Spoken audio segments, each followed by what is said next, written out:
My name is Brittany. And I learned that betrayal can look exactly like the Austin airport drop-off curb.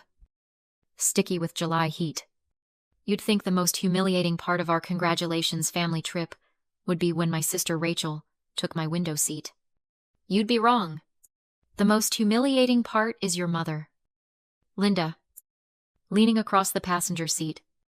Her sunglasses, a perfect, reflective shield. I couldn't get the big one checked. Honey, such a hassle. This is just easier. My suitcase. My entire life. She hands me a bus ticket. A one-way ticket. And a congrats card with a crisp $100 bill inside. My father, Thomas, just nods. He doesn't look at me. He puts the car in drive. The car turns the corner and is gone. I'm left standing on the concrete. A ghost they forgot to bury. I don't pick a direction. I just pick a bus that's leaving. The bus drops me in a part of Austin I've only ever seen from a highway overpass. My feet are numb. My phone is a useless black rectangle. The $100 in my pocket feels less like a lifeline and more like a timer. I find a room for rent on a street that smells like stale beer and fried onions. It's above a bar called the Rusty Nail. The sign flickers, promising tetanus. The landlord is a man whose t-shirt has given up. He doesn't ask for a deposit. He just wants the first week in cash. The room is small. The floor is sticky. The window looks at a brick wall. At night, the music from downstairs doesn't rattle the walls. It soaks into them. The bass line becomes my new pulse. The new standards. It's a palace. It has a lock that works. I open a small, stained notebook. The one I used to hide in my backpack. I'm the kind of girl who draws the things she can't find the words for. I write survival fund on an envelope and slide my remaining cash inside. It looks pathetic. The endurance, I learn, is a schedule. My alarm goes off at 4 a.m. First job, coffee shop barista. I learn to steam milk until it's perfect. To smile at people who look through me. To say, have a great day, like I mean it. I smell like burnt coffee and fake vanilla. My second job is from noon to 5. Hotel housekeeping. I clean up the lives of strangers. I scrub showers and change sheets that smell like other people's sleep. I am a ghost in a blue uniform. I'm paid in cash. $10 an hour. Under the table. My third job is from 10 p.m. to 2 a.m. Bakery dishwasher. This is the worst one. The air is thick with the smell of sugar, old sourdough, and industrial bleach. I scrub sheet pans until my hands are raw. My back screaming. The sound of the metal scraper on metal pans ringing in my ears. But I watch. I watch the night baker. A gruff man named Paul. Move with a quiet focus. I watch how he handles the dough. How he scores the bread. How he pipes icing with a steady hand. He never speaks to me. I'm just the girl who cleans his mess. I get back to my room at 2:30 a.m. The bar downstairs is finally quiet. The silence in my head is deafening. This is the kind of loneliness that doesn't just make you feel alone. It makes you feel invisible. I scroll through my old contacts. My sister Rachel. My mother Linda. I type I'm safe and delete it. I type where is my suitcase and delete it. I type why and I delete that. 2. I've stopped crying. The rage I thought I'd feel isn't there. It's just this. Cold. All hollow space. I open my stained notebook. I don't write. I draw. I draw a cake with 5 tiers. Covered in sugar lace, so fine it looks like it would break if you breathed on it. I draw delicate, impossible flowers made of spun sugar. I design flavors I've never tasted. Rose water and pistachio, cardamom and citrus. I sketch these impossible, beautiful things in a room that smells like bleach and old beer, while a bar fight echoes up from the street. I draw because it's the only part of my life I can control. It's not much, But it's more than I had at the airport. It's a start. The endurance breaks when you finally find a person. For me, that person was Maya. She worked the morning shift with me at the coffee shop. Purple hair, faded to a kind of dusty lavender. A tattoo of a skeptical-looking jellyfish on her arm. And sarcasm so sharp it could cut through the morning rush. I was drawing on a stack of napkins during a lull. Lost in a design for a 3-tiered wedding cake. She slid into the stool opposite me. "New girl," she said. "You look like you fell out of a before picture in a witness protection brochure." I just looked at my hands, stained with coffee grounds. "Brittany." She smirked. "Maya, I used to have dreams. Too. Then I realized caffeine pays better." She tapped the napkin. "That's a lot of drawing for a napkin. You good?"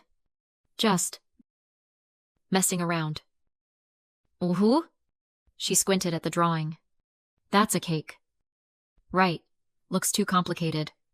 Looks like it would cost more than my car." She took a picture with her phone anyway. "My friend thinks latte art is high art. This'll blow his mind." I didn't expect anything. But she kept talking to me. She'd bring me half a sandwich from her own lunch. She'd cover for me when I was 5 minutes late from the hotel job. She was the first person in 3 months who had looked at me like I was actually there. The second person was Paul. He owned the bakery where I washed dishes. He was a broad man with hands like flour-dusted bricks and a voice that sounded like gravel. He never said hello. He just grunted and pointed at the mountain of sheet pans. One night, he found my notebook. I'd left it on a shelf. And it fell open to a drawing of a complex sugar flour. I froze. I expected him to yell. To tell me to get back to work. To fire me. He just stared at the page. He didn't say anything for almost a minute. Then he looked at me. Really looked at me. With eyes that had seen too many 4 a.m. shifts. "You draw this?" I nodded. My throat tight. He grunted. "It's not bad. The structure's wrong. You need support dowels for that kind of weight." I just stared at him. He sighed, wiping his hands on his apron. "You're a good dishwasher. Brittany, you're quiet. You're fast. But this?" He tapped the page. "This is a waste of paper if you don't know how to use butter." I don't have a kitchen. Or ingredients. Paul looked around the massive, quiet bakery. The ovens were off. The steel tables gleaming. "I do." He pulled a key off his belt loop. "My kitchen is empty from midnight until 4 a.m. You're already here. You make a mess. You clean it. You break something. You pay for it. And you use my ingredients. You use the scraps." Got it. I couldn't speak. An adult had just offered me something without a but attached. I just nodded. So I added a 4th job. From 2 a.m. to 4 a.m. After my dishes were done, I practiced. I learned on scraps. I learned how to temper chocolate. How to make a stable buttercream. How to work with fondant. My hands, which were raw from bleach, learned a new kind of patience. I cried. The first time I made a perfect rose out of sugar. I cried so quietly. The big industrial mixers didn't notice. For Maya's birthday, I spent a week's worth of tip money. I stayed up for 36 hours straight. I made her the cake from the napkin. 3-tier. Black currant and lemon. Covered in delicate, hand-painted black lace. When I brought it to the coffee shop, she just stared. Holy. She looked at me. "You made this. I thought you were just doodling." She took a dozen photos and posted them everywhere.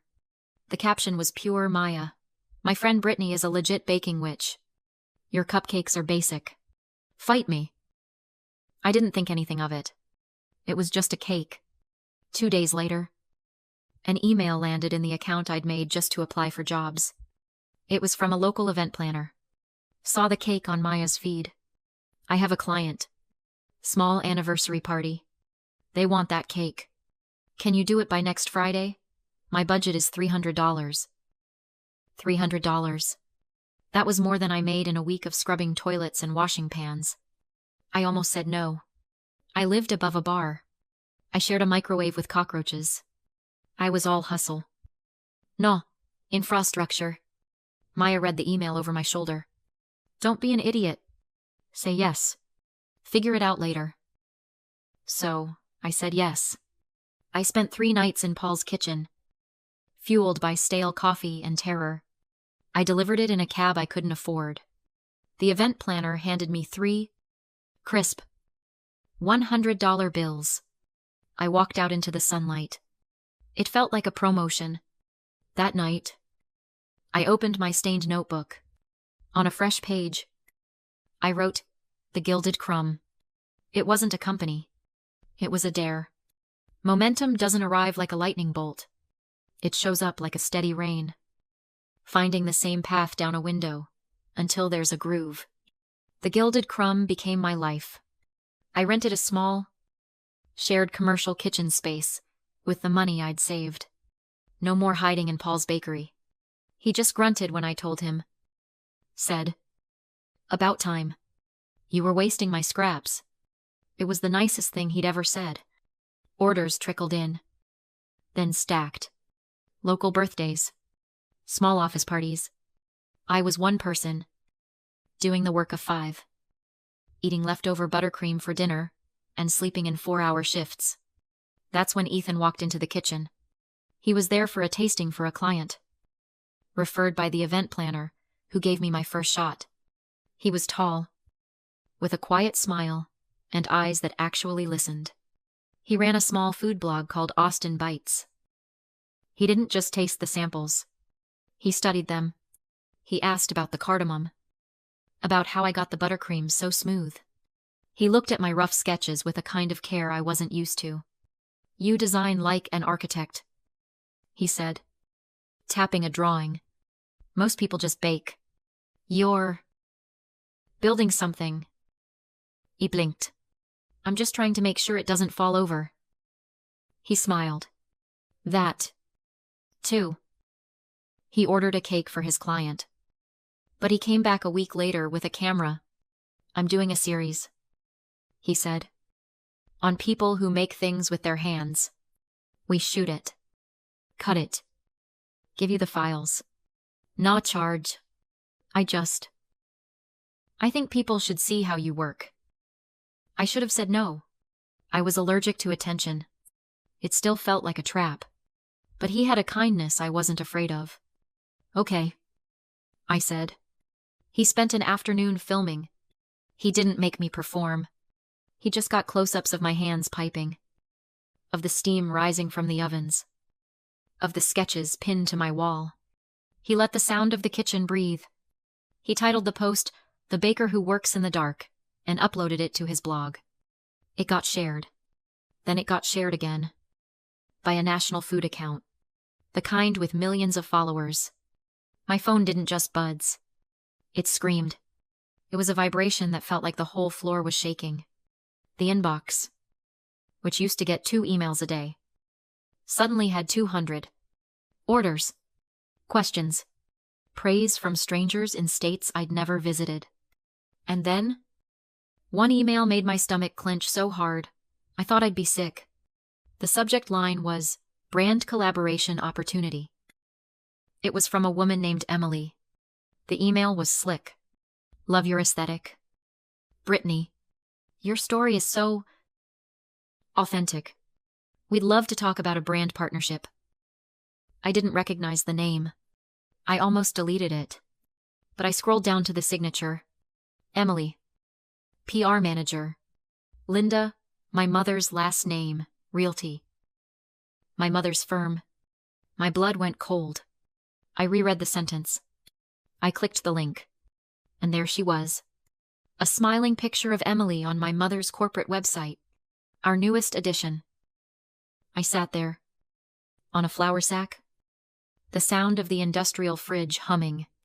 And for the first time, it all made sense. Attached to the email was a glossy PDF. An invitation. the Family and Friends Charity Gala, hosted by my mother's firm, and on the event committee list. Her name, Rachel. My sister's name. They hadn't spoken to me in 3 years. Not one text. Not one call. I had been in the same city, scrubbing their toilets in their hotels, serving them coffee at their coffee shops. I was invisible. But now, a stranger with a camera had told them I was valuable. I finally understood. In a family like mine, you aren't a person. You're a reflection. You're a source of supply. When I was the girl at the airport curb with no suitcase, I was bad supply. I was a failure. A secret. A story to be hidden. But now that a food blog and 1,000 strangers had approved of me, I was good supply. I was a success story they could discover. I was something they could use. My mother hadn't found me. My sister didn't miss me. They had been alerted to a new asset. This email wasn't an apology. It was an acquisition. They weren't inviting me home. They were inviting me to be a talking point at their party. I didn't reply to the email. Not at first. The invitation sat on my kitchen counter for a week. A glossy piece of paper that felt heavier than all my baking sheets combined. "You going?" Maya asked, leaning on the steel table, stealing a piece of candied lemon.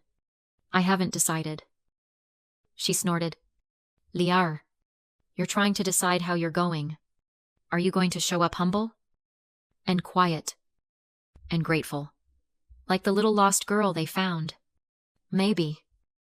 Here are 2 shorter, natural-sounding English versions that maintain the original meaning and emotional arc. Option 1. Focus on the entrance and exit. Slightly punchier. The night was my plot twist. Not a ghost story, as Ethan said. I deserved to narrate my own entrance. Not return as the girl they abandoned. I booked a subtle black Mercedes Power that whispers. My hands shook. Not from fear, but from the old habit of anticipating judgment. I wore a simple black dress. Not a gown. No flash. Just me. I wasn't running from anything. I was driving toward it. The moment I stepped into the gala, I knew it was my stage. My family mother, Linda. Father, Thomas. And Sister Rachel didn't recognize me until Rachel's smile froze. The silence was delicious. I walked straight past them to the bar. When my mother, Linda, finally approached, all forced pride and frantic clicking heels, I saw my chance. "Hello? Linda," I said, my voice steady. "Funny. You didn't find me until a food blogger did." Rachel, the golden child, hissed about me making a scene. I hit back with the only truth she understood. I remember. Charity. "Rachel, it used to look like $100 and a one-way bus ticket." The silence was complete. When the PR manager, Emily, swooped in, seeing my struggle as a mere narrative for profit, I set my glass down. "My work isn't available for your brand," I said. "And my story is not for sale." I turned to leave. My mother grabbed my arm, asking why I came, if only to ruin their night. I looked at her until she let go. "I just came to make sure I wasn't the one who disappeared." Walking out, the solid, expensive thunk of the car door shut out their noise. I deleted Emily's email. I realized survival isn't an act of hate. It's the courage to prune your own family tree. I drove not home, but to my new commercial kitchen. The Gilded Crumb. Maya and Ethan were there with tacos and cheap beer, my found family. I belonged here, in the smell of yeast and chocolate. I smiled, tied on my apron, and got back to work. Years later, with my own successful shop, I write a new list of goals. It's not about revenge, it's about living. This is my message to you, the black sheep. Your blood is not a cage. Your found family is the grand prize. Don't shrink yourself to fit their tiny, suffocating table. Go build a bigger one.